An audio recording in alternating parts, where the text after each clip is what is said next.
पाँव का नीचे ज़मीन पर अच्छे तरीके से लगना और उसका जो मुस्तहकम होना वो बहुत ज़रूरी है फालिज के बाद। Welcome to our YouTube channel. देखें, स्ट्रोक के बाद आपके पाँव की मूवमेंट वीक हो जाती है, यानी कि आपके पाँव के जो मसल हैं, एंकल के मसल्स हैं, वो कमज़ोर हो जाते हैं। उसके बाद क्या होता है कि बाज़ दफ़ा कुछ पेशेंट्स को सेंसेशंस भी कम हो जाती हैं, यानी कि वो जब पाँव रखते हैं तो उनको ऐसे लगता है कि उन्होंने किसी फोम पर या किसी चीज़ पर पाँव रख दिया। तो उसकी कमी के लिए हम जो है वो इनके मसल्स की स्ट्रेंथनिंग करवाते हैं।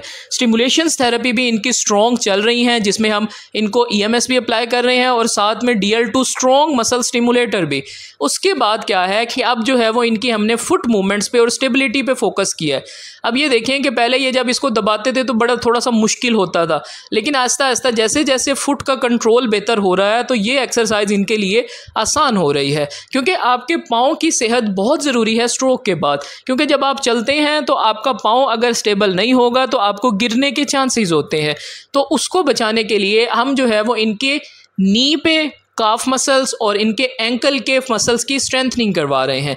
उसके लिए ये एक्सरसाइज इनको हम करवा रहे हैं। इसके अंदर क्या है कि आप जब एक पाँव से दबाते हैं तो दूसरे पाँव से आपको दूसरी टांग का वज़न उठाना पड़ता है, यानी कि आपका एक पाँव अगर ताकतवर है तो दूसरे पाँव जो कमज़ोर है उसको भी उतनी ताकत लगानी पड़ेगी। जब तक वो उतनी ताकत नहीं लगाएगा इनका दूसरा पाँव नहीं उठेगा। तो ये एक्सरसाइज निहायत इफ़ेक्टिव है। देखें, सीधा पाँव इनका ठीक है, वो जल्दी रखा जा रहा है। उल्टे पाँव से भी इनकी अब स्ट्रेंथ बेहतर हुई है, जिससे क्या है कि ये अपना दूसरा पाँव खुद उठा रहे हैं। इस मशीन का फेनोमेना क्या है कि आप एक टांग से दबाएंगे तो जब तक आपकी दूसरी टांग में ताकत नहीं होगी तब तक आप उसको वापस नहीं लेके आ सकते। तो ये आहिस्ता आहिस्ता क्या है कि हमने इनको मैक्सिमम यही करवाना स्टार्ट किया है।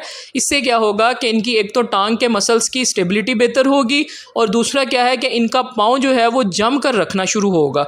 अभी पाँव क्या है कि थोड़ी सी उसके अंदर कसर है कि वो इकट्ठा होने की कोशिश करता है, जब उसके ऊपर जोर जाता है तो वही चीज़ हम इनकी बेहतर करवा रहे हैं।